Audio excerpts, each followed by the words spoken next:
Hello students, good morning to you all. कैसे हैं आप सब लोग? I hope that you all are doing very well. I hope that you all your family members are also doing very well. Students, तो जल्द ही खुशखबरी है, जल्द ही अपने स्कूल्स रीओपन होंगे, ठीक है। और दोबारा से हम लोग मिल सकते हैं, ठीक है। तो बट देखना ये है कब। तो अभी से कोई प्रेस्क्राइब डेट नहीं आई एजुकेशन इंडस्ट्रीज के रिगार्डिंग कि स्कूल्स कॉलेजेस को कब रीओपन करा जाएगा। बाकी नॉर्मल अगर शटडाउन हट रहा है तो फिर डेफिनेटली कुछ दिन बाद एजुकेशन इंडस्ट्री में से भी लॉकडाउन हट जाएगा। तो एक बहुत अच्छी खबर है ये, ठीक है। पर साथ के साथ हमें अपनी सेहत का भी ध्यान रखना है, ठीक है। फिलहाल तक अपने घर पर ही रहना है, ऐसा नहीं है लॉकडाउन हट गया तो आपको बाहर जाना है। तो अपने घर पर सेफली रहना है। जैसा कि मैंने बताया, रेगुलर एक्सरसाइज और हेल्दी फूड तो आपने खाना ही है, और पढ़ाई साथ साथ करते रहना है, ठीक है स्टूडेंट। तो चलिए आज की कार्रवाई शुरू करते हैं। तो स्टूडेंट चलिए स्टार्ट करते हैं आज का वीडियो लेक्चर। चैप्टर नंबर 6 हम लोग कर रहे थे स्टाफिंग। तो स्टाफिंग के अंदर हम लोगों ने लास्ट लेक्चर में प्रोसेस ऑफ सिलेक्शन जो है वो कंप्लीट कर लिया था, जो कि बहुत ज़्यादा इम्पोर्टेंट है। मैंने आपको बताया था प्रोसेस ऑफ सिलेक्शन बहुत इम्पोर्टेंट है, ठीक है। और तकरीबन 8 स्टेप्स है प्रोसेस ऑफ सिलेक्शन में, तो बहुत ज़्यादा इंपॉर्टेंट हो जाती है। एग्जाम में आने के पूरे पूरे आसार है इस बार के भी, और इसमें नहीं आई तो आपके वाले में तो बहुत ज़्यादा। तो स्टूडेंट इसके बाद जो बहुत इंपॉर्टेंट स्टेप है स्टाफिंग के अंदर वो है ट्रेनिंग। वो है ट्रेनिंग। ट्रेनिंग बहुत एक इम्पॉर्टेंट चीज़ है किसी भी टास्क या किसी जॉब को करने में। स्टूडेंट जब आप पूरा अपनी एजुकेशन ले लोगे, ठीक है, डिग्रियां ले लोगे, जब आप काम करने जाओगे ऑर्गेनाइजेशंस में, एमएनसीज में काम करने जाओगे, तो आप ये देखोगे कि आपने ज्वाइन करने के बाद 1-2 महीने तक आपको काम सिखाया जाता है। आपको थ्योरेटिकल लेक्चर्स दिए जाएंगे, आपको प्रैक्टिकली बैठाया जाएगा, अपने क्या कहते हैं कंप्यूटर लैपटॉप्स पर आपको बताई जाएगी चीज़ें। आप एरर करोगे फिर पूछोगे, एरर करोगे फिर पूछोगे। आपको से मतलब कोई क्या कहते हैं ऑन द फ्लोर काम नहीं करवाया जाएगा आपको। उन्होंने प्रॉपर ट्रेनिंग रूम्स बनाए होंगे, ट्रेनिंग सिस्टम्स बनाए होंगे, उनके तहत आपको ट्रेनिंग दी जाएगी। और उसके बाद जब आप पूरी तरीके से रेडी हो जाओगे तो आपसे नया काम करवाया जाएगा और मार्केट के काम करवाए जाएंगे, ठीक है ना। तो ट्रेनिंग की ज़रूरत सिर्फ और सिर्फ एक फ्रेशर को नहीं पड़ती। ऐसा नहीं है कि ट्रेनिंग की ज़रूरत एक न्यू कमर को पड़ेगी कि आप कॉलेज से गए, आपने कंपनी ज्वाइन करी तो आपको ट्रेनिंग की ज़रूरत पड़ रही। नहीं, ट्रेनिंग की ज़रूरत हर एक एक्सपीरियंस बंदे को भी होती है और हर एक फ्रेशर को भी होती है। अब कई बच्चों के दिमाग में ये सवाल आएगा कि सर एक्सपीरियंस को ट्रेनिंग की ज़रूरत क्यों होती है? बेटा एक्सपीरियंस को ज़रूरत सबसे पहले तो ट्रेनिंग का मतलब होता है इम्प्रूवमेंट। इम्प्रूवमेंट और ट्रेनिंग के अंदर क्या इम्प्रूव होता है? आपकी स्किल, आपकी एबिलिटी, क्षमता इंप्रूव होती है आपकी, ठीक है ना, एबिलिटीज। और कैसे होगी वो? नॉलेज से, प्रैक्टिकल्स जब आप करोगे तो। और दूसरा, मान लो कि आप पढ़ा रहे हो, आप एक स्कूल में टीचर हो, आप पढ़ा रहे हो, आपको 10 साल का एक्सपीरियंस है। कल को अगर आपने कोई स्कूल चेंज करा, आप किसी दूसरे स्कूल में जॉब करने गए, तो आपको पता है कि मैंने पढ़ाना है, लेकिन पढ़ाना कैसे है ये वो स्कूल वाले सिखाएंगे कि आपको पढ़ाना कैसे है। हो सकता है आपके प्रीवियस स्कूल में आप व्हाइट बोर्ड्स का इस्तेमाल कर रहे हो, चॉक्स का इस्तेमाल कर रहे हो, ठीक है, थ्योरेटिकली पढ़ा रहे हो और प्रैक्टिकल पढ़ा रहे हो। लेकिन जब आप नए स्कूल में गए तो उन्होंने कहा स्मार्ट क्लास है जी, आपको तो वीडियो विजुअलाइज करवाना है, वीडियो लेक्चर्स देने हैं। तो पढ़ा तो आप दोनों केस में रहे हो, लेकिन पढ़ाने का तरीका दोनों में अलग है। तो उसकी ट्रेनिंग कौन देगा आपको? स्कूल। जिस भी स्कूल में आप जाओगे तो वो एक फ्रेशर को भी मिलेगी और वो एक एक्सपीरियंस को भी मिलेगी। हाँ, फर्क ये होगा, अगर मान लो आप जब ज्वाइन कर रहे हो या एक्सपीरियंस बंदा, और उसने कहा ज्वाइनिंग के टाइम कि भाई मुझे स्मार्ट क्लास में तो काम करना आता है, मैं तो सीखा हुआ है, मैं तो प्रीवियस स्कूल में भी यही था, तो आपको हो सकता है ट्रेनिंग में कोई छूट दे दी जाए। आपको बस टेस्ट लेंगे, हाँ भाई सही भी आता भी है कि नहीं, टेस्ट लें और उसके बाद मूव ऑन करें, ठीक है ना, वो हो सकता है। लेकिन भाई आपकी अगर हेल्प की जरूरत है तो वहां पर स्कूल हेल्प जरूर करेगा।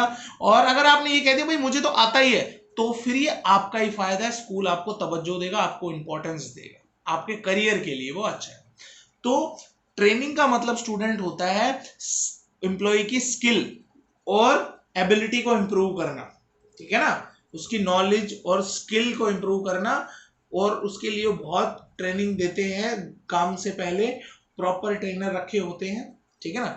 अब ट्रेनिंग से फायदा सिर्फ और सिर्फ ऑर्गेनाइजेशन को नहीं होता स्टूडेंट, मैं बता देता हूं, ट्रेनिंग से फायदा दोनों को होता है, ऑर्गेनाइजेशन को भी और उस पर्टिकुलर एम्प्लॉय को भी। अब मानो कि आपने एक ऑर्गेनाइजेशन में काम करा और आपने एक्सेल चलाना सीख लिया, वो ट्रेनिंग आपको ऑर्गेनाइजेशन ने दी, ऑर्गेनाइजेशन का फायदा ये था कि भाई मैं इसको एक्सेल चलाना सिखाऊंगा तो ये काम करेगा, कल को काम करेगा तो अच्छा काम करेगा तो मुझे फायदा होगा। और हो सकता है 1 साल 2 साल बाद जब उस एम्प्लॉय ने ऑर्गेनाइजेशन छोड़ दी तो ये थोड़ी ना कि एक्सेल चलाना भूल जाएगा, इसके काम तो आएगा, अगर कोई नेक्स्ट जॉब ढूंढेगा तो एक्सेल चलाना इसे आता होगा, जो कि इसे किसने सिखाया है, ऑर्गेनाइजेशन, ठीक है ना। तो ट्रेनिंग से दोनों का फायदा है, ऑर्गेनाइजेशन का भी और एम्प्लॉयज का भी। तो आइए स्टूडेंट हम मेरिट्स की बात करते हैं पॉइंट ऑफ व्यू से, पहले ऑर्गेनाइजेशन से बात करेंगे और फिर करेंगे एम्प्लॉय के। तो benefit of training to the organization, organization को क्या फायदा है ट्रेनिंग से, ठीक है ना, ऑर्गेनाइजेशन को क्या फायदा है ट्रेनिंग से। क्या फायदा है, सबसे पहले तो कि भाई अगर ट्रेनिंग प्रॉपर होगी काम की तो वेस्ट की चीजें नहीं होगी, अगर आपको पता है करना क्या है तो आप कुछ एक्सपेरिमेंट नहीं करोगे, आप झट से जाओगे वो चीज कर दोगे, ठीक है ना। तो अगर आपको ट्रेनिंग है पेड़ काटने की तो आप इधर उधर कुल्हाड़ी नहीं मारोगे, आरी नहीं चलाओगे, डायरेक्टली स्ट्रिक द पॉइंट जाओगे और जैसी टेक्निक है वैसे कर दोगे। और अगर किसी को नहीं आती तो वो ऐसे ही जोर लगा लगा घुमा घुमा के मारता रहेगा, उससे अपने भी चोट लगवा लेगा, ठीक है, और चीजें भी खराब हो जाएगी। तो help to avoid wastage of resource, भाई मेरे को कंप्यूटर चलाना आएगा तभी तो मैं काम करूंगा, और अगर मेरे को कोई सिखाएगा नहीं तो मैं ऐसे ही हाथ पैर मारूंगा, उसमें माउस तोड़ूंगा, कभी कीबोर्ड तोड़ूंगा, ठीक है ना। तो वेस्टेज ऑफ रिसोर्स। दूसरा क्या है, इससे ऑर्गेनाइजेशन की प्रोडक्टिविटी इंक्रीज होती है, इंक्रीज प्रोडक्टिविटी। और क्या होगा स्टूडेंट, और इससे होगा कि एम्प्लॉय हर सिचुएशन के लिए तैयार होगा, उसका क्या कहते हैं, prepare employ for every situation, prepare employ for to tackle मतलब होता है हैंडल करना, टैकल एवरी सिचुएशन। भाई मैनेजर के लिए बहुत जरूरी है।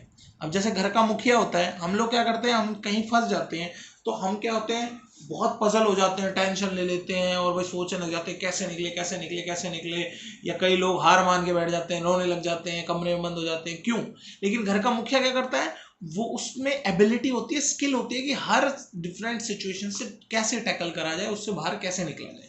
तो ट्रेनिंग से ही होता है, मैनेजर की प्रॉपर ट्रेनिंग्स होती हैं कि ऐसी सिचुएशन होगी तो इसमें आपने क्या करना है, ऐसी होगी तो इसमें आप क्या करना है, तो ये सब ट्रेनिंग प्रॉपरली दी जाती है, ठीक है। और क्या है, इससे क्या होगा, इससे ऑर्गेनाइजेशन को प्रॉफिट प्राप्त होगा, increase profit of the organization, ठीक है स्टूडेंट। तो ये कुछ फायदे हैं ऑर्गेनाइजेशन को, ठीक है, इजी है, इसमें कुछ ऐसी दिक्कत वाली बात नहीं है। फिर बात करते हैं benefit of training to employees, कि भाई एम्प्लॉइज को क्या ट्रेनिंग है, मतलब ट्रेनिंग ने फायदा पहुंचाया, ठीक है ना। Benefits of training to the employees, भाई सबसे पहली बात तो है कि अगर आपको काम करना आ गया तो आपका कॉन्फिडेंस बहुत बूस्टअप होता है, ठीक है ना। आप कोई सब्जेक्ट अगर आपको आता है ना, आपको समझ आ गए कोई कॉन्सेप्ट, तो आपको कॉन्फिडेंस बहुत आ जाता है। तो सबसे पहले तो ये है कि इन बूस्ट या फिर इंक्रीज भी लिख सकते हो, increase the job satisfaction, increase the confidence and job satisfaction of employees को अगर प्रॉपरली ट्रेनिंग मिलती है तो वो ढंग से काम करते हैं, उनका मन लगा रहता है काम में और बूस्टअप मिलता है उन्हें, ठीक है ना। दूसरी चीज क्या होता है, दूसरी चीज ये होती है कि उनकी एफिशिएंसी इंक्रीज होती है, काम करने की क्षमता इंक्रीज होती है एम्प्लॉय।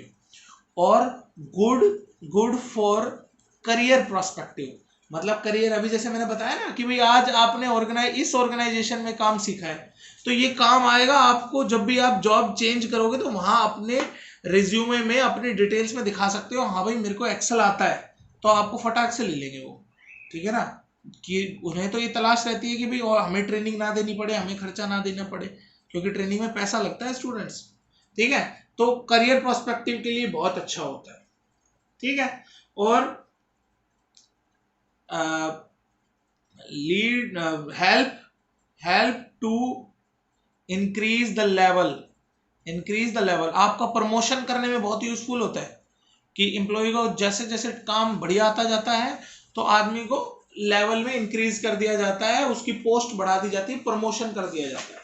ठीक है ना, तो वो किसकी वजह से होता है? ट्रेनिंग की वजह से। तो ये कुछ फायदे हैं एम्प्लॉय के बिहाफ पर ट्रेनिंग के, कि ट्रेनिंग की वजह से एम्प्लॉय को ये कुछ फायदे होते हैं। और पीछे वाले वो जो बेनिफिट्स थे वो ट्रेनिंग की वजह से किसको हो रहे थे स्टूडेंट्स? ऑर्गेनाइजेशन। ठीक है, तो ये ट्रेनिंग के फायदे हैं। अब ट्रेनिंग होती कैसे है, इसके दो मेथड्स हैं जो कि हम नेक्स्ट क्लास में कवर करेंगे। बहुत मतलब एक मेथड काफी डीप है और एक थोड़ा छोटा ही कॉन्सेप्ट है, तो कल हम जो ज्यादा डीप वाला कॉन्सेप्ट है वो कवर करेंगे। ठीक, कल मतलब जब भी नेक्स्ट क्लास होगी मंडे को तब। ठीक है ना, तो तब तक के लिए bye bye and take care.